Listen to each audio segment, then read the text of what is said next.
man. I do what I do. It was a little more in depth.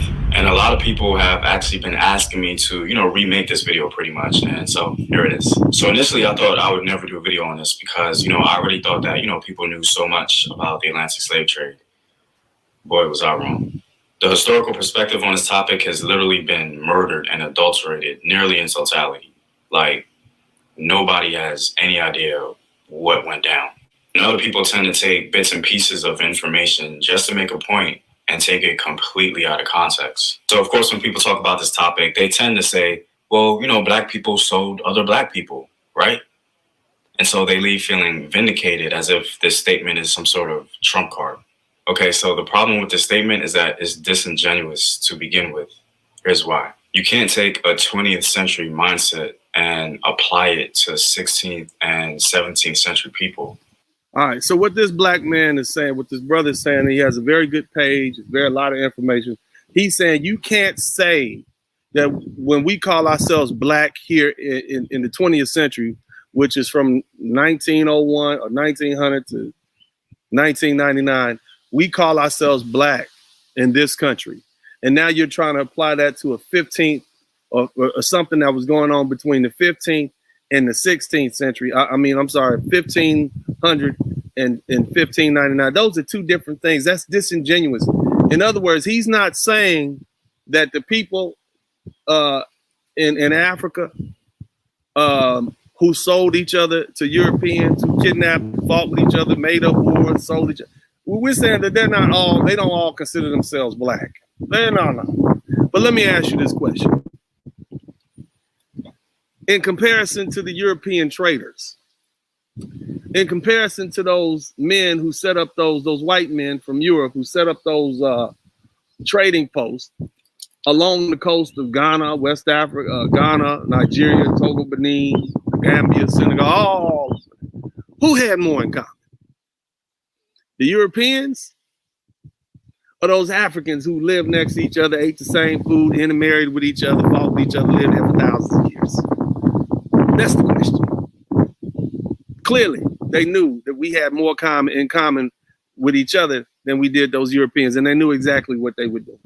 These people have been intermarrying with each other and all kind of, you might be a Crip, you might be a Blood, but your mama and your daddy were from different gangs too, but they seem to have got along great. No different than this tribal stuff. That tribal stuff went only so far, it didn't even go that goddamn far. Yeah, they fought wars against each other, but they still was the same people, intermarried with each other, all kind of stuff. They knew, in effect, we were brothers and sisters. They knew that. And they knew they were selling us to outsiders, to strangers who are not from this land. This is what I'm trying to tell you. And so what this brother is doing is, and God bless him, it's a good try. He's trying to, he's arguing semantics. No, we weren't the same. We weren't black. Yeah, but you knew you had a lot in common. You knew y'all had, for the most part, 99.99.99% everything in common. And these Europeans were totally different people. You knew that. Whether you want to call it brothers and sisters or not, you were different tribes, but you knew exactly what you were doing. So let's keep listening. It simply doesn't work like that. There was no black power or Pan-Africanism back then. Mm-hmm. Like, black people didn't become black until they came to the New World. They shared a similar culture. They shared a similar experience, and they began to speak the same language. That's when they became black people. For example, now he's about to tell us about the different tribal differences and all that. I get it. Let's listen to the brother. And much respect to the brother. He does great work on his page. No disrespect. But what we want to do is we want to understand that this is a good try.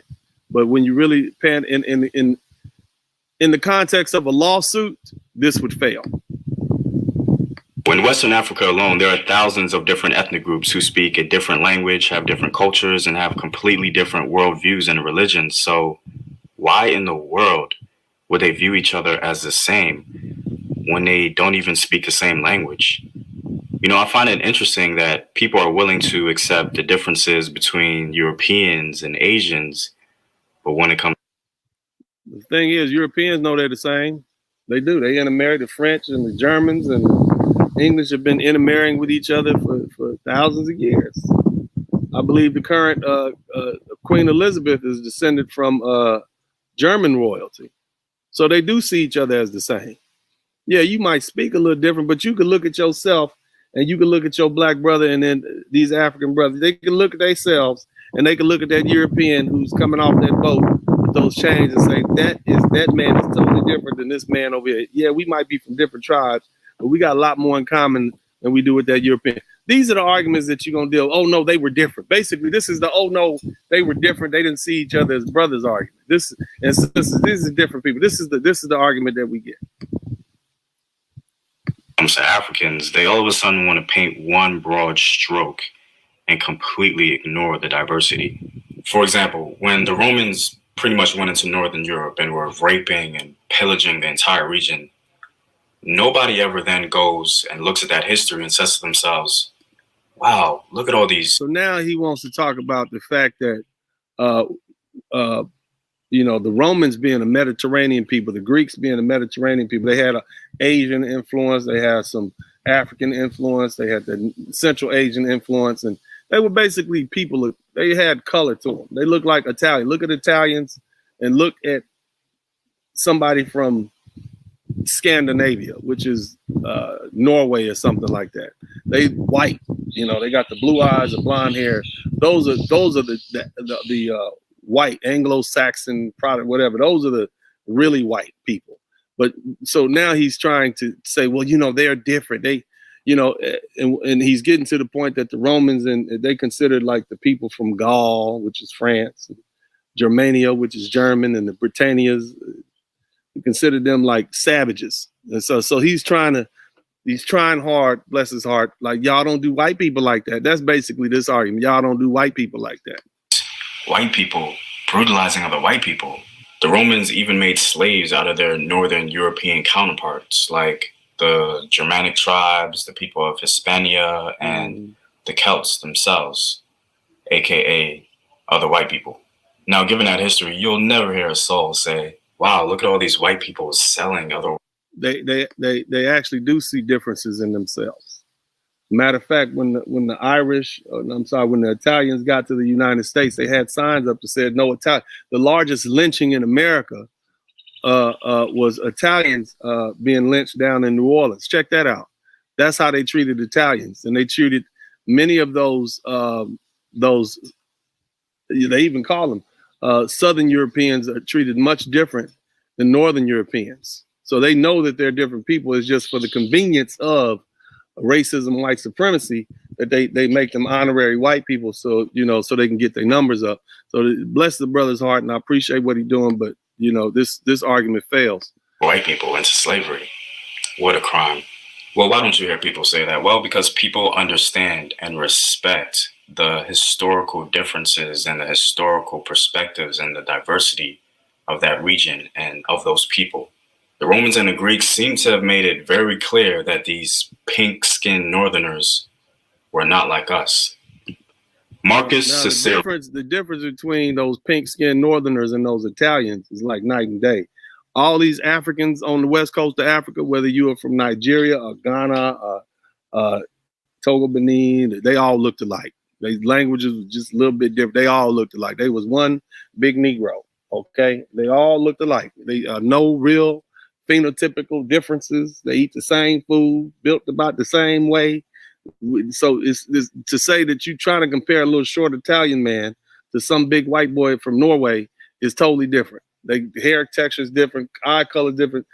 Italians look like they mixed with something. If you look at dark hair, black eyes, they look like they got a taste of something. Matter of fact, if you go places like Sicily, they don't quite know how much African they have in them, as a matter of fact. So, this is one of the arguments you'll hear, but let's continue. Hailed by historians as one of Rome's greatest orators, had this to say about Northern Europeans, specifically from Britain. It has been ascertained, too, that there is not a scrap of silver in this island, nor any booty, except from slaves. But I don't fancy you will find any literary or musical talents among them. Or let's take, for example, Strabo, one of the Western world's most adored Greek philosophers. So he makes his opinion of Northern Europeans pretty clear. In reference to the natives of Northern Europe, all right, so this is him trying to explain that Europeans see themselves as, white people see themselves as different. Why can't black people see themselves as different? So we're just going to skip ahead, all that.